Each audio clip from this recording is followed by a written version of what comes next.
Allah adalah kasih dan barang siapa tetap berada di dalam kasih, ia tetap berada di dalam Allah dan Allah di dalam dia. 1 Yohanes pasal 4 ayat 16b. Sedang dapat kembali hadir dalam ruang Anda untuk bersama-sama kita menikmati acara Gema Kasih Indonesia bersama saya Arlian Sarosa sebagai pemandu percakapan kita. Dan kali ini masih dalam rangka hari memperingati Hari Sumpah Pemuda, kita bicara mengenai pemuda. Tepatnya kita bicara mengenai peran pemuda dalam gereja, kenyataan dan harapan. Bagaimanakah para pemuda mengambil peran dalam kehidupan bergereja pada zaman dulu dan bagaimana masa kini? Apa harapan kita ke depan kepada para pemuda supaya sekali lagi peran pemuda ini menjadi semakin berkualitas, semakin optimal dalam kehidupan bergereja. Dan untuk itu telah hadir di studio Pendeta Yudi Tompa, pendeta dari Gemist, Gereja Masehi Injili Sangihe Talaut. Selamat datang Ibu Yudit. Terima kasih. Apa Pak kabar? Alianus. Kabar baik. Bukan dari Talaut kan ini? Bukan. Hah? Domisili yang di Jakarta. Di Jakarta. Oke. Kita akan berbincang kembali mengenai masalah pemuda nih, Iya, Bu Yudit. Bapak. Kalau dalam kehidupan berbangsa dan bernegara, kita ada tonggak-tonggak tertentu dari peran pemuda ini. Ada angkatan 45, Ya. ada 65, ada angkatan 98. Nah, ini bagaimana dengan pemuda-pemuda di gereja? Apakah ada tonggak-tonggak penting yang sebenarnya bisa menjadi penyemangat bagi orang muda zaman kini mengenai peran-peran pemuda dalam kehidupan bergereja? Kalau kita bicara mungkin tonggak sejarah masa lalu, saya mengingat ada GMKI. GMKI. Gerakan Mahasiswa Kristen Indonesia. Oke. Itu dari tahun 50-an. Tapi sebelum itu tahun 40-an sesudah Perang Dunia Kedua, kalau tidak salah ada yang namanya Persekutuan Pemuda Protestan Indonesia. Itu dipelopori oleh Dr. Leimena. Oh, Ya, ada juga dalam era-era tahun itu ada yang disebut dengan Majelis Pemuda Kristen Oikumenis. Itu dipelopori salah satunya oleh Pendeta Rumambi. Pendeta Rumambi yang pendeta Sekjen DGI pertama.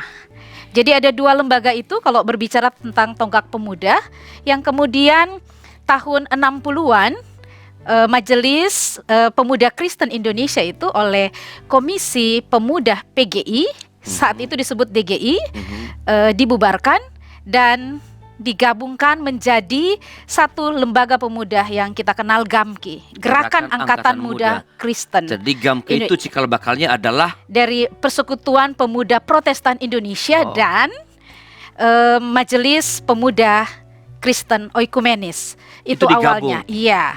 Kalau GMKI awalnya dengan kerinduan mereka untuk pro-demokrasi saat itu, sedangkan GAMKI sendiri punya kerinduan bahwa ada lembaga yang menyuarakan suara pemuda di tengah-tengah kehidupan masyarakat Indonesia. Saya pikir dua tonggak itu penting. dan tentu ada di situ Pendeta Rumambi, salah satu orang muda juga yang ikut berperan dalam terbentuknya Dewan Gereja Indonesia tahun 50. Tonggak itu saya pikir jadi yang sebenarnya menjadi sebelum penting. kemerdekaan tahun 40 tadi ya, Iya, sudah kalau tidak- ada bukan semacam memang organisasi kepemudaan gereja. saya kurang pasti tahunnya berapa, apakah sesudah kemerdekaan atau tidak, tapi ada gerakan yang mungkin kita tidak pernah mendengar itu. Yang tadi Persekutuan Pemuda Protestan Indonesia. Itu yang tahun 40-an? 40-an itu. 40-an. Oke, dan itu yang tadi Pak Leimena apa Pak Rumambi? Dr. Leimena. Dr. Leimena. Iya. Kalau tidak salah itu awalnya dikumpulkan di Yogyakarta, ada pertemuan dengan pimpinan-pimpinan gereja dan di situ cikal bakal. Jadi saya pikir sejak lama ya tonggak pemuda itu sudah memberi perhatian penting. Dan ada yang namanya tadi Majelis Pemuda Kristen Oikumenis. Saya baru dengar ini dua nama tadi itu apa? P3I disebut ya. Iya. Persekutuan Pemuda Protestan Indonesia Indonesia dan Majelis Pemuda Kristen Oikumenis. Ini saya sendiri baru dengar. Ternyata itu adalah cikal bakalnya GAMKI. Iya, kalau kita tinggal dengar sekarang kan GMKI, GAMKI. Sejarahnya dari situ. Oke, luar biasa ya. Ini menjadi penyemangat sebenarnya bahwa sejak awal-awal perjuangan kemerdekaan kita organisasi atau orang-orang muda Kristiani sebenarnya sudah memberi kontribusi-kontribusi penting baik dalam kehidupan berbangsa pun di dalam kehidupan bergereja. Tadi kan Pak Rumami salah seorang sekjen DGI pertama. Ya, yang pertama malah. Iya. Yang pertama, dan itu usianya 30-an mungkin pada waktu itu. 34. Saya ingat dia lahir kalau tidak salah tahun 1916 dan PGI pertama itu muncul 25 Mei 1950. Keren banget. Sekarang berarti di usia 34. kalau Sekom PGI sekarang berapa 50 tahun? Kurang lebih. Zaman dulu 30 sekian tahun, jadi ya sama seperti pimpinan negara kita pada zaman dulu. Luar biasa ya, Pak Rumambi itu sempat menjadi Menteri Penerangan yang kita nggak tahu seorang pendeta. Ternyata jadi Menteri juga, Penerangan. Iya, ada beberapa posisi jabatan menteri kalau tidak salah. Pernah ya, penghubung, penghubung kepada menteri penghubung kepada bagian dalam negeri atau seperti itu. Tapi ada jabatan-jabatan khusus ternyata. Yang pernah diemban. Iya, luar biasa ternyata pemuda Kristen saat itu. Itu kan masa lampau. Iya. Masa lampau. Nah, bagaimana Ibu Yudin melihat kehidupan pemuda gereja saat ini? Potret umum lah. Ya, kalau ada data yang spesifik, tapi secara umum bagaimana pemuda gereja sekarang ini? Ini kan hebat banget nih. Iya. Tahun 40, 60, 50, ya, luar biasa. Bagaimana pemuda gereja masa kini menurut Ibu Yudin? Saya melihat sebenarnya garis umum ya Pak Arlianus sedikit memprihatinkan, walaupun tentu tidak dikatakan secara semua seperti itu, tapi saya melihat cukup memprihatinkan dengan adanya tantangan teknologi, komunikasi, sosial media yang kita tidak bisa membendungnya, globalisasi itu, pemuda dengan gampang mengakses segala macam informasi. Positif dan tidak kalah penting juga negatif, tantangan kehidupan bebas, narkoba, kalau kita tahu angka tertinggi pengguna narkoba saat ini berada di usia yang produktif, artinya usia pemuda, orang muda. Dan keprihatinan yang lain juga, bahkan kalau kita lihat di gereja, saya tidak tahu di gerejanya Pak Arlianus, dalam kelompok-kelompok kehadiran dalam ibadah itu, angkanya mungkin tidak terlalu banyak. Kalau kita lihat mungkin kalau di kami Gemis ada yang namanya ibadah kelompok wilayah pelayanan, itu ibadah keluarga. Mungkin kalau di GKI wilayah ya. Itu artinya kan kalau keluarga ada bapak, ibu, anak, pemuda. Nah, hampir tidak ada pemuda di situ. Kalaupun ada hanya 1-2 orang. Saya pikir ada keprihatinan ini, entah karena individualistisnya atau ada pergumulan yang lain, tapi ini menjadi tantangan besar bagi pemuda secara keseluruhan. Jadi ada sebenarnya penurunan apa?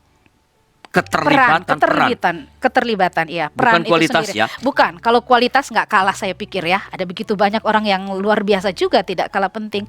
Tetapi kehadiran di gereja sendiri mungkin itu yang menjadi tantangan sekarang saya lihat. Jadi orang-orang muda sekarang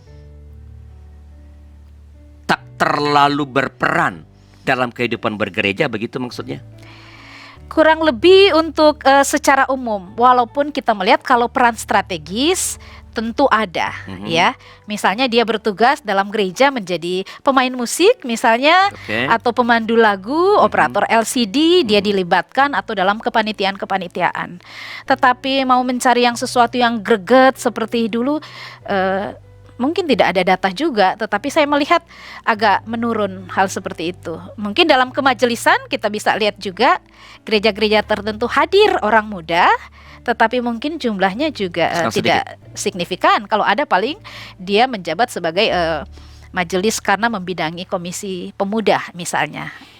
Nah, kalau kan kita lihat tadi para pemuda gereja pada masa lampau itu adalah orang-orang yang punya peran-peran strategis bahkan dalam kepemimpinan, bukan hanya di dalam gereja, ya, tetapi juga di tengah masyarakat, ya, sekjennya DGI, tapi jadi menteri juga, ya, seperti itu misalnya. Nah, kalau Ibu melihat dalam bidang apa terlihat, ya mungkin kan gini loh, kalau pada zaman dulu memang kan tantangan pemuda semua di masalah politik, karena kita ada pergerakan kemerdekaan, ada tekanan tertentu. Jadi mau nggak mau memang semua ke situ. Nah, sekarang kalau Ibu Yudi lihat di gereja-gereja kita, dalam bidang apakah peran pemuda itu menonjol di gereja sekarang ini? Di gereja saya pikir ya itu yang tadi saya bilang, tugas-tugas strategis aja. Kalau di gereja sendiri ya, yang keterlibatan mereka untuk hal-hal strategis, iya, hanya praktis. Praktis. Iya. Jadi dalam yang tadi itu tadi apa? pemain musik pemain misalnya, atau dalam kepanitiaan, tetapi mungkin pengambil kebijakan karena mungkin posisinya mungkin tidak ada. Saya pikir peran-peran strategis itu mungkin masih kurang diberi kesempatan. Saya tidak tahu di gereja yang lain, tapi setidaknya saya melihat di gereja saya masih sebatas di posisi-posisi untuk peran-peran yang sederhana-sederhana yang seperti praktis, tadi. Iya, bukan praktis pada tadi. posisi yang pengambil kebijakan. Sejauh ini masih mungkin menghitung dengan jari kalau ada orang muda di tengah-tengah gereja, tetapi untuk jumlahnya saya lihat masih kurang. Menurut Bu Widi, apakah itu karena tadi perkembangan zaman begitu rupa, orang muda tadi sempat disinggung lebih individualis, ya lebih berfokus pada diri atau pada gadget, atau ada faktor lain sebenarnya yang membuat kehadiran dan apalagi peran pemuda dalam hal-hal yang strategis itu di gereja terlihat, kalau bukan menurun, nggak terlalu terlihat Nggak begitu. terlibat ya, ya. Itu saya pribadi melihat mungkin ada berbagai aspek.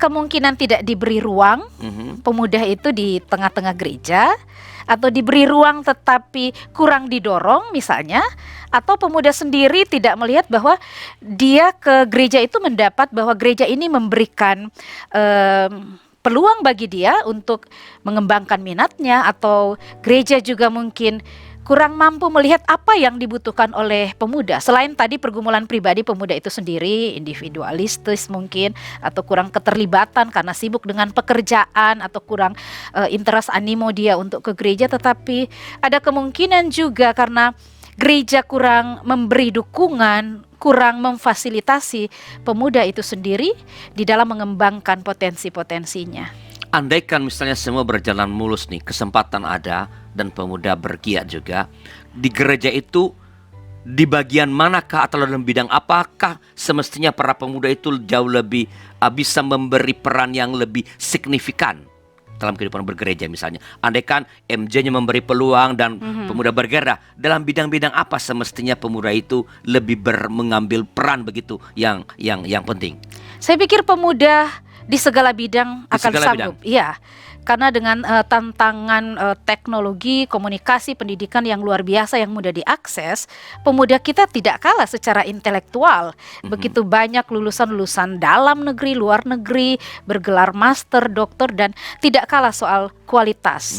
Yang dibutuhkan sekarang beli ruang bagi mereka mungkin untuk juga menduduki posisi strategis di gereja. Entah itu majelis, tanpa mengatakan bahwa pemuda itu adalah generasi masa depan. Buat saya harus berbicara sekarang, tidak nanti masa depan. Kalau nanti kini berarti orang berpikir bahwa oh bagian saya nanti, oh bagian pemuda nanti. Kalau kami sudah emeritus atau sudah selesai turun dari kemajelisan, berilah juga mereka ruang tanpa meragukan potensinya. Itu saya pikir Jadi penting. bukan pemimpin masa depan ya pemuda.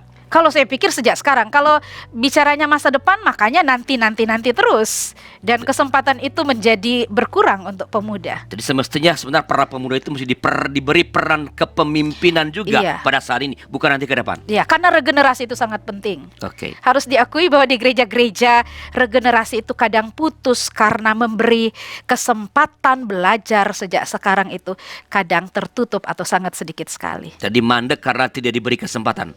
Saya pikir Jadi, itu ada. Ini ada orang yang mengatakan bahwa kekurang terlibatan orang muda dalam kehidupan bergereja itu bukan karena para pemudanya meninggalkan gereja, tetapi karena gereja meninggalkan pemuda. Sekali lagi, bukan karena pemuda meninggalkan gereja, tapi karena gereja meninggalkan pemuda. Nah, kita akan bahas ini pada segmen berikutnya setelah pesan-pesan berikut ini.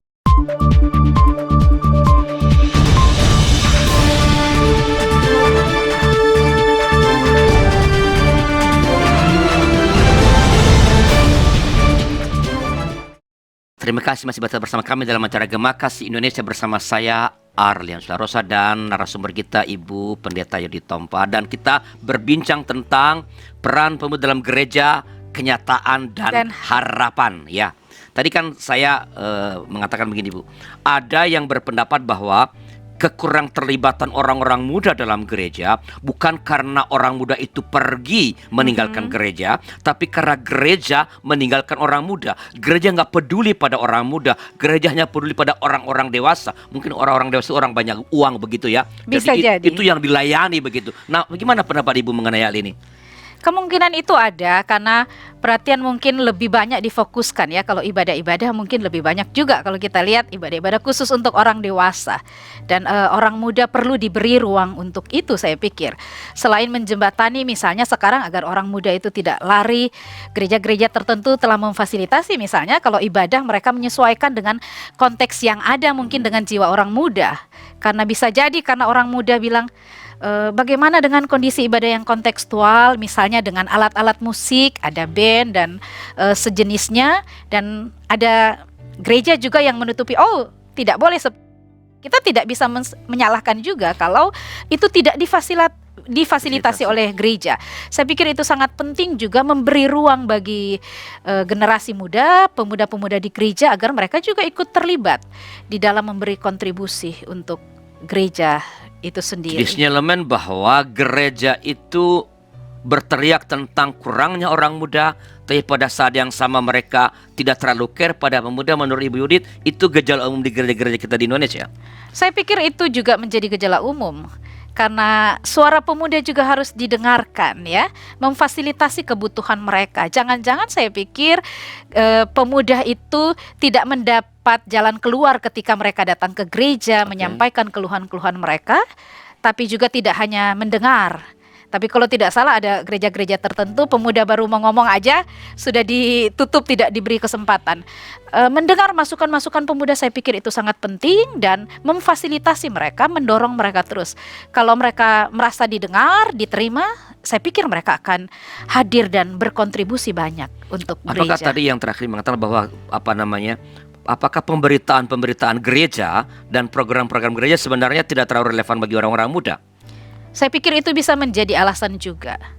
Kemungkinan juga khotbah-khotbah yang tidak menyentuh kehidupan orang muda itu sendiri. Mereka mungkin bisa, oh ini gaya kuno, membuat tidak hanya retorikanya tetapi isi khotbah itu sendiri. Dan kita harus melihat juga kebutuhan orang muda itu dan harus dijembatani. Saya pikir kita para pendeta-pendeta juga harus tahu apa sekarang kebutuhan orang muda. Jadi berbicara itu juga harus menyentuh mereka. Jadi problemnya di gereja ya, bukan di orang mudanya ya? Ya di gereja tentu ada orang muda juga harus memberi kontribusi, tetapi dalam rangka merangkul orang muda saya pikir gereja juga harus berperan. Jangan mengatakan bahwa itu nanti, belum kesempatan mereka. Ya, saya ingin mengajak Ibu ini untuk melihat komparasi nih sedikit nih ya. Bagaimana, ini kan tadi kita bicara mengenai pemuda dalam gereja. Ya, tadi kan pada segmen pertama Ibu menceritakan tentang orang muda Kristen pada masa awal pergerakan kemerdekaan sampai tahun 60 itu, ini sumbangannya itu besar. Luar biasa. Ya, aktifnya luar biasa. Nah, sekarang menurut Ibu, bagaimana